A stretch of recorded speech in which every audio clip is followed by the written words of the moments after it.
Welcome to the game, welcome to the show. Home of the Hall of Fame where the legends go. Canton Classics all in for victory. This is our time now, we're making history. Gridiron Giants with champion DNA. From the top down, striving for greatness every day. No days off, just hard work that pays off. Leave it all on the field, even if we're carried off. This is our house, our field, and our arena. Our legacy, leave our mark for non-believers. Our team's a band of brothers with one goal. One vision, one mission, we won't fold. Let us take you behind the scenes where the owner's sweet view as we take over the league. We take you behind the scenes with the owner's sweet view from section 330. With the owner's sweet view from section 330. With the owner's sweet view from section 330. Yeah.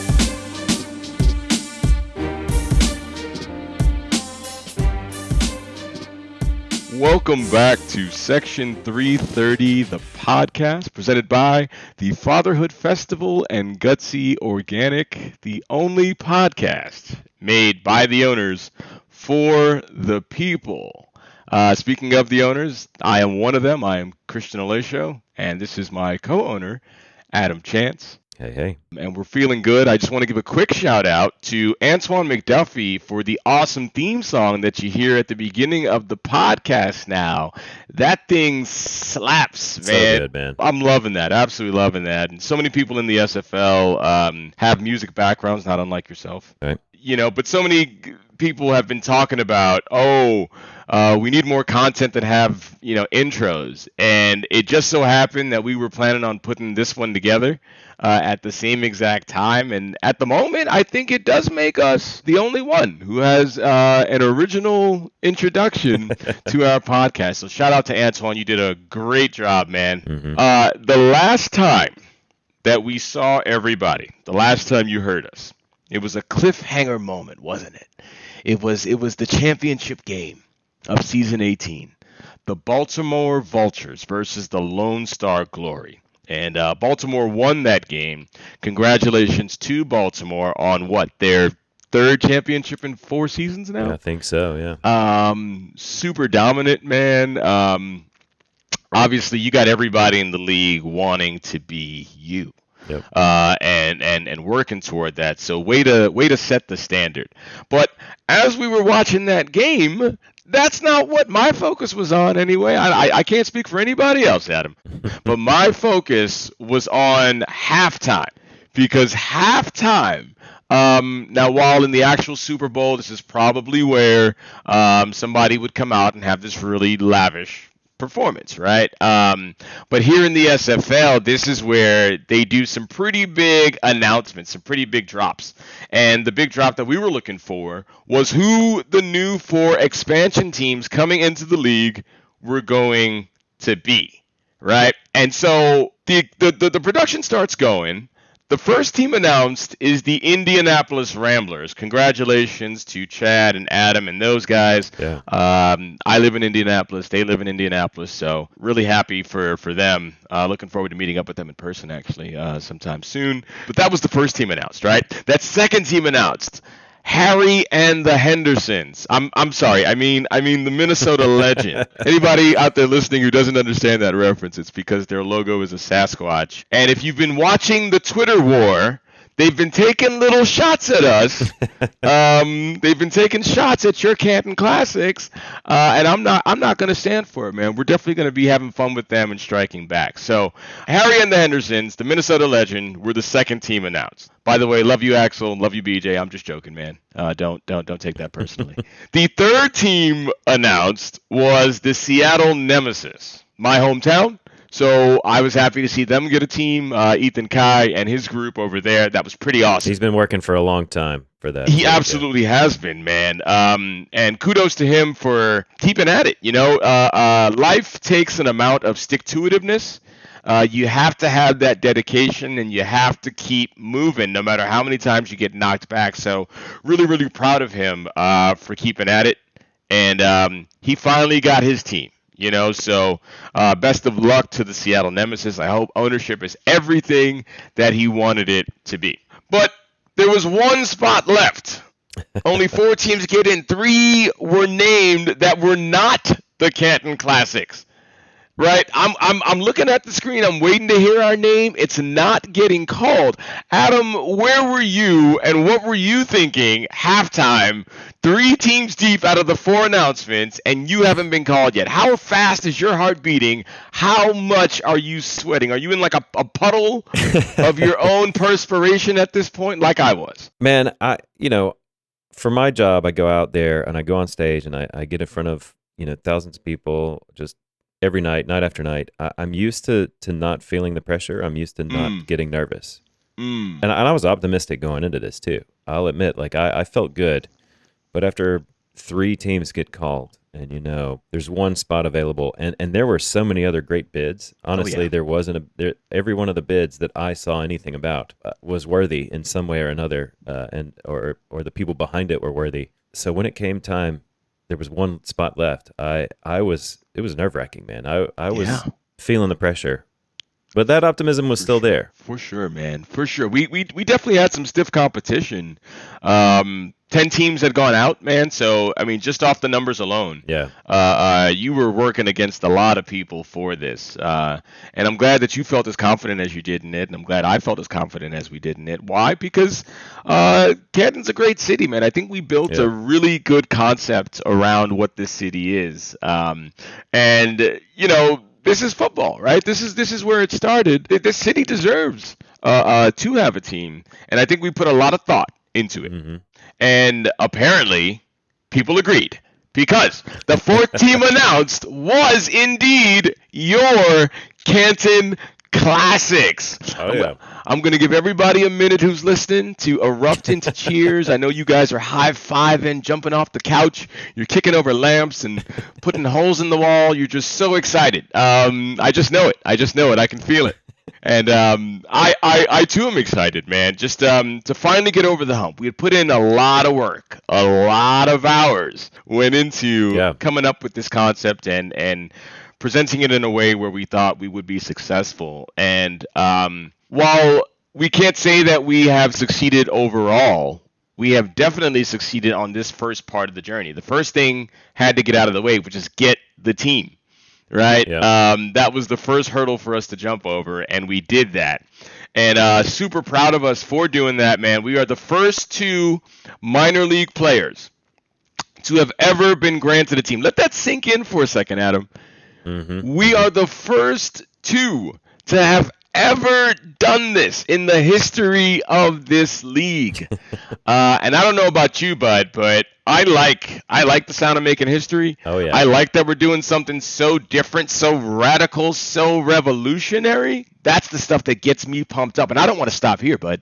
I do not want to stop here. I want to keep that train going. I want to keep every week, if we could drop something new that nobody else is doing.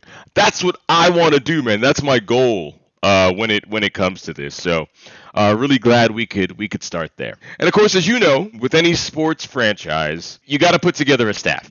This is not just about the owners, right? And you and I had a different approach to ownership. We didn't want to be kind of the Jerry Jones who has his hand in everything involved with the team. Right. I've watched some of those seasons of Hard Knocks and about the Cowboys, and Jerry Jones is the owner, but he's also the GM, and then he's also constantly barking at the coaches. He's got his hand just in every little thing. Mm-hmm. We knew that we didn't want that to be us because we built this off of aptitude. We knew where our strengths were and where our weaknesses were. So we had to go out and get a staff. We had to hire some people, man. And when you think about hiring somebody for a ball club, I think the first person that comes to mind, the person at the top of that list, is always going to be your general manager because they set the tone. They are the one who's in charge of going out and getting all of the rest of the pieces. So it's a pretty big deal, you know. Big role. It's huge. It's huge to get that GM, man. We had a guy in mind. So go ahead and talk to us a little bit about what we were looking for in a general manager and how that all came to be. I mean, the SFL is a league that's really built on the relationships and the people and the locker room, and it's really important that that you're comfortable with the people that you're around, and you're going to have a good time with the people that you're around. And from talking to everyone around the league and getting to know some of the other owners and some of the other players, there was a lot of talk about this guy in particular, and not only that, but the fact that this guy likes a challenge, which we both kind of agree That's a good driving force for success. That's why we're here, I think, because it's Right. like I enjoy a challenge. It makes me want to work harder and make the product better. And we wanted a guy like that too. But not only that, that wants the challenge, but also is well liked and has a great reputation, and people want to be around. So that was the first step in this process. You are 100% correct with that, and I too enjoy that he likes a challenge. And there's not too many things in the football world that are going to be more challenging than hitching yourself to an expansion team. Right. It's a brand new thing. Most of the time, guys like this are coming into a system that's already there. So at least you have a foundation. You can kind of tweak whatever was done before you. You can either make that better, or you have something to improve on. Here, just like we had to build this thing from scratch, he had to build that from scratch, and we had to somehow come together to help each other build this thing from scratch. So we definitely knew we wanted to have somebody who was aligned with our vision in creating the first ever incarnation of the Canton Classics, right? Everybody that ends up on this team for this season, for season 19, is going to be the first ever, version of this. And, it's sports. So sometimes you lose a player here and there, in future seasons or whatever. But either way, there's only going to be one ever first group. And we wanted to make a mark. We wanted to have a really successful first season. I don't think that something like the playoffs is out of the question in our first season if we do it right. Mm-hmm. If we do it right, and this guy that we went out and got was a monumental step towards doing this the right way. I believe. I very much do believe that. So Absolutely. when we come back from this commercial break, we're going to talk to that guy. You guys are going to get to meet the guy, the dude, the gentleman who is going to take the Canton Classics from this expansion team to a really, really exciting team, a winning team, one that the city of Canton can be proud of. A Gutsy a day, every day.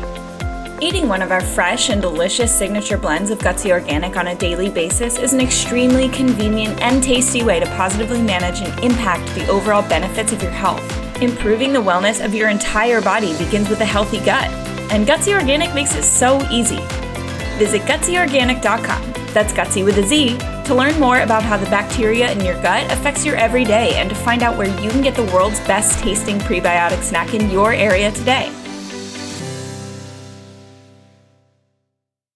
Welcome back to Section 330, the podcast, the only show that is by the owners but for the people. And speaking of people, we were so excited to be able to announce that we got the team. This has never been done before in SFL history. 2 minor league players going straight to that ownership box. But just goes to show you anything is possible, man. You got to want it bad enough. You got to be able to put that work in. You got to be able to show your value, your passion, all of that good stuff, and good things come from that. And something good came from this. We ended up getting the team when nobody thought we could, man. So many odds stacked against us. But now that we have the team, the challenge was, how are we going to build this thing? And when you think about building a team and you start talking about puzzle pieces, one of those main components, probably the biggest component when building a football franchise, is that general manager, because that's the guy that gets you all your other guys. It's a huge responsibility, and we wanted to get it right. It was our first season coming into the league. This is our first season coming into the league, and we wanted it to be correct. We wanted to start off strong, and hopefully in the seasons to come, could just kind of bounce from strength to strength. But all of that starts with that very first strength, and I think we got the guy. His name is Mike Ahl, and he is with me right now. Go ahead and say what's up to the people, Mike. Hey, everybody. Happy to be here talking with you guys. Absolutely, man. And we are happy to have you, not only on the podcast, but just on the team, man. So you obviously have had some experience in the SFL, a lot more than Adam and I have had. Tell us how you got into the league and what led to your first GM position. So I found the league by cutting cable and stumbling across it on For the Fans Network, which we used to be on. I ended up playing in that first season of the minors, getting drafted to Jacksonville with the stipulation of putting in the work on the scout team that first season. And by putting in that work, I showed my value to Frank Gooden, the owner of Jacksonville, and asked if I could learn how to be a general manager, because that was one of my ultimate goals here, was to be a general manager. And he saw the work I put in, the effort I put in, so he was definitely willing to train me. Started out as an AGM in season 16, and by the halfway point of the season, he was like, dude, you've got it. I'm just going to go ahead and promote you to general manager. Wow. And so midway through the season, I got promoted to general manager, and haven't looked back since. Wow, man.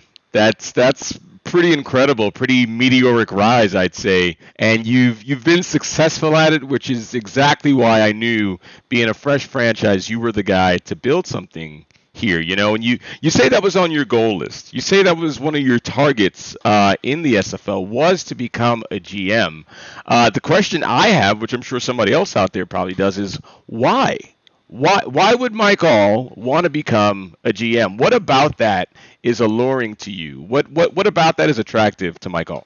All of us have played the Madden games, and my favorite part of that was always building up the team in franchise mode to figure out those puzzle pieces to put together to put that team together that could win the championship. And this is a real life version of that, so to speak. Right. And Frank gave me the tools that I needed to learn how to do that here. And yeah, I wanted to put together a team of people that finally eventually goes out and wins a championship. That is the ultimate goal here for everybody, is to win that championship. But I want to be the guy that builds that roster that works together as a team to go out there and win that championship as a team. Yeah, no, absolutely, man, and we would absolutely love to bring a championship to Canton in our first few seasons for sure.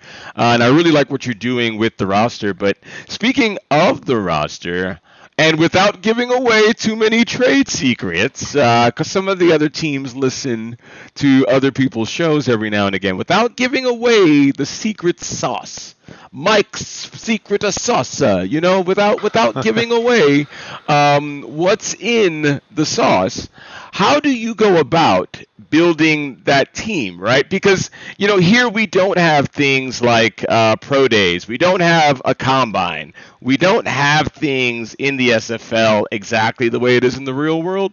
So how does Mike Ahl go about building those things and knowing whether a guy is a good fit or not? So the difference here, outside of the NFL or stuff like that, is it's all about the locker room. And, obviously you want players that play the positions that you need, and you'd like them to be good players.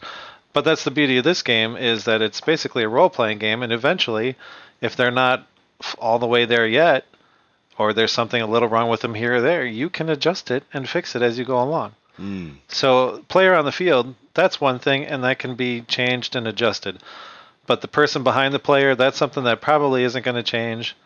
And the way to build a quality team here is to build it with quality people. Yeah, no, absolutely, man. I think that is the correct approach, and you're absolutely right. A player's skill set and attributes and all of the things that he can do on the field can be changed and shifted and adjusted, but who you are as a person is a very essential factor. And the fans will get to learn this, but here in the SFL, you're talking about real people. You're dealing with real people in the locker rooms, man. So it's exactly like having a real teammate.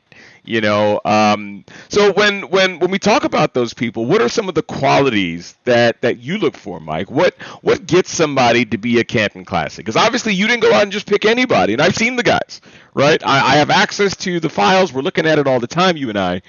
I see the guys that you picked. How did you pick those guys? Why did you pick those guys? What were the qualities? I looked for people with heart, people that had a passion for wanting to be here, people that wanted to enjoy their time here, so they're looking to have a good time, because you know me, I want to joke around, I want to have a good time, and if I can't joke around and enjoy your company in the locker room, what's the point of being on the same team? Right. So yeah, I'm looking for people that enjoy the league, that want to enjoy their time here, that want to have a good time, and are definitely interesting, quality people that I want to get to know better and spend more time with, and hopefully want to get to know me better and spend more time with me as well. Yeah, no, that's That's a solid answer, bud. For sure, and I think we absolutely do have that. I can't say it enough how much I love what you're building here. So, so as we talk about those guys, I'm going to ask you a tough question now. Out of all the people that you've put together, which one of them is your favorite? I'm kidding, Mike. I'm kidding. That would be setting you up right for failure with a question like that. I'm totally kidding, man.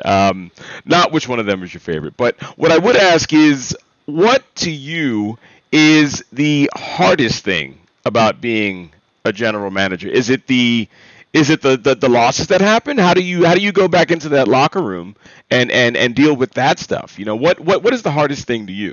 Yeah, the hardest thing is understanding that I don't control everything, and things are going to happen that are outside of that range. Because I want us all to win. However, there's also the factor of just by us being together and all being friends. That's a win right there. Right. I understand that we can't all have a perfect season every time, so losses are going to happen. It's just working to keep that morale up. But the hardest thing as the general manager for me is the numbers, keeping us within the cap, because that's the tricky part. Because this last season, we started out at 1,800, and some of us built up over 200 points over that, and now all of a sudden here the cap is gonna stay the same. So Right. I gotta do some math there, and math wasn't always my most favorite thing, but putting the team together is definitely a lot of fun. So this is definitely math that's worth the work. We've discussed just some of that flexibility, right? I'm pretty sure that's one of the standout traits that is necessary in being a GM, right? Is you have to be somewhat pliable. You need to be able to move and to think on your feet, and to make some of those adjustments, right? To get people under that cap. As we talk about cap and we talk about players, the thing that comes to my mind is draft day. When you're putting together that draft board, and we do have an SFL draft coming up. Yep. Obviously, we had a goal with our team with that draft, which we won't get into right now. But talk to the people a little bit about a typical draft day for a GM. How do you go about building your board without seeing, again, some of those, pro days? There's no combine. There's no any of that stuff. So how does Mike go about building a draft board with rookies on it? So as a GM, for me, it's all about watching and quote unquote listening to everything. So I happen to have a position. I've had a position on a minor league team since the second season, since season 16, season 2 of the minors. And now I'm currently the head coach of the Lincoln Rattlesnakes. But learning people's personalities by watching them in chat, in the M League chat, and reaching out to them through DMs to really get to know these people. That's how I build my draft board. Because again, I'm looking for that quality person that's here to have a good time, that is passionate but not overly competitive, not going to be a jerk or a cancer in the locker room. Right.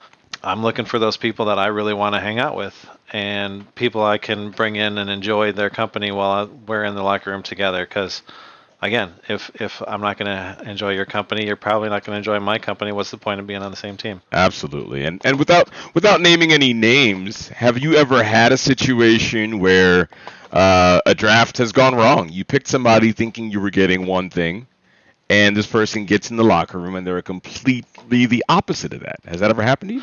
Not so much personality-wise. I generally got the people that I expected, but secondary things like, say, scouting or whatever, and they're like, oh, yeah, I'm all in. And then without saying anything to you about, hey, I'm having a hard time, or maybe I'm not really enjoying this, they just disappear and don't talk anymore. Those are the ones that hurt the most, because I'm more than happy to work with you or take you off the scout team and put you someplace else that'll make you happy.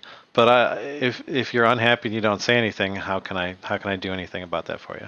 Yeah, absolutely, man. There's definitely an element of communication that needs to happen. I think that's just a huge component to human interaction, period, you know. And if you love your GM, you love the guy who brought you into the situation, by all means, please do communicate with that person, because at the end of it all, he just wants the best for you, you know.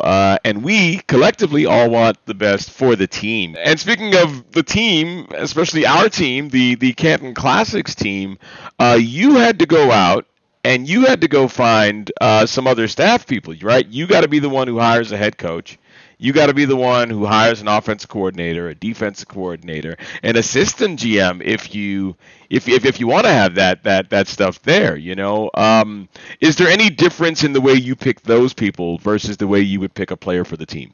Well, yeah, because these people gotta, at least the head coach and coordinators have to understand the game itself, and have to understand the ins and outs of doing that, or at least have a general idea of the ins and outs. So you want somebody that can put together a quality playbook, because that's the guy that's going to help you win the most. And so that's what I was looking for when I went out and found our head coach. I think that's a great point for us to end on, because the next episode of Section 330 we'll be talking again to Mike Ahl, but to who he has decided is going to be the first head coach in Canton Classics history, the guy who is going to take us into season 19, season number 1 of this journey for us.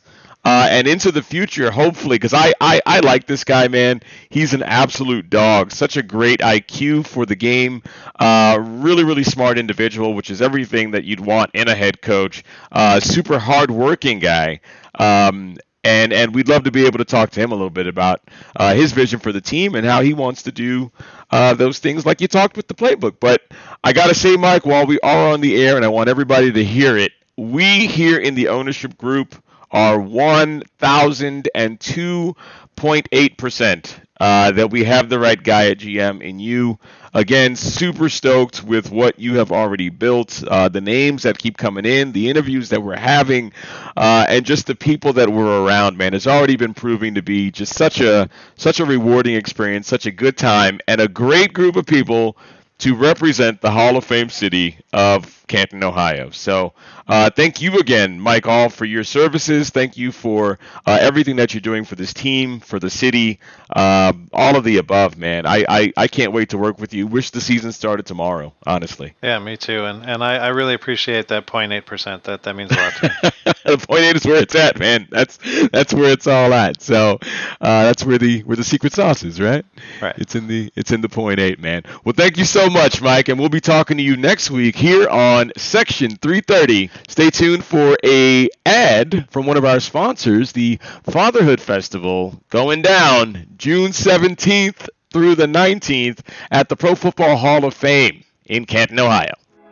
Hi, my name is Josh Bach. I love pro sports, but by far, the most important thing in my life is my family. I love being a husband and father of 5. That's why I am proud to participate as a media partner for the Fatherhood Festival at the Hall of Fame Village in Canton, Ohio. Join us for this epic family experience on Friday, June 17th through Sunday, June 19th over Father's Day weekend with Hall of Famers Mike Singletary and Anthony Munoz and many more NFL greats. Of course, moms are welcome too. It's going to be fun for the whole family. Tickets on sale now at Ticketmaster.com, or for more information, go to fatherhoodfestival.com. I am sold, completely sold on Mike Ahl, and it's not even from a biased perspective because he's my GM, he's our GM. Even if he wasn't, I was just looking at this third party. I think Mike Ahl is very much the dude. He's the dude, you know. Yeah. And you're looking at a top 5 GM overall. I think that's undisputed. Not a single person in the league would be able to say otherwise. But arguably a top 3 GM. Mm-hmm. And we talked a little bit about, people meeting those challenges. Here's that. He has to go out and build an entire organization from scratch. Can he do it? And with him being so widely touted around the league, with so many people respecting his pedigree around the league, I think there's going to be a level of expectation with that. Am I right? I think you're right, man. Everybody in the league knows Mike. in some capacity or another, and not just as a GM, but just as a personality. This guy's got a lot of personality, and that's another reason we wanted to bring him in, because, like I said before, this is a league for the people. It's all about the interactions and being in a group that you want to be with. And I think Mike is the pivotal starting point for something like that. I think we got the right guy. No, 100%, man. I couldn't agree more. And we should probably get some T-shirts made with like Mike, and it just says the dude. You know, we can do some like Big Lebowski type of. Yeah, I should Photoshop his face on the dude. And can we do that? Like, yeah, absolutely. Let's do that. Let's please do that, man. I would love the fans to start calling him the dude. You know, because that's precisely who Mike is. So as you guys heard him mention. The next episode, we're going to be talking a little bit more with him about those puzzle pieces, and you are going to get to meet another one of those integral parts to the Canton Classics organization, right? We're getting to talk to the guy that Mike Ahl went out and hired as a head coach. I think they've got such a cool story between them, just how they met, how they connected, and a lot of people may be surprised to hear it, but him and this new head coach have had some success in the SFL together before. So this is not their first time working together, man. And I don't know which one of them wants to be Batman and which one of them wants to be Robin. But it doesn't matter, because when these two come together, good things happen. And I'm sure good things are going to be happening here. So please join us next time on Section 330, the podcast. Again, shout out to Antoine McDuffie, the guy on the theme song. Antoine, take us out.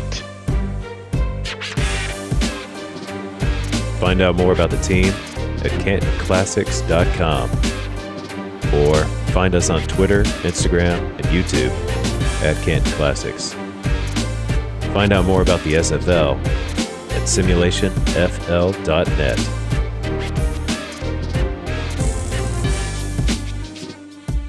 With an on the sweet view from Section 330.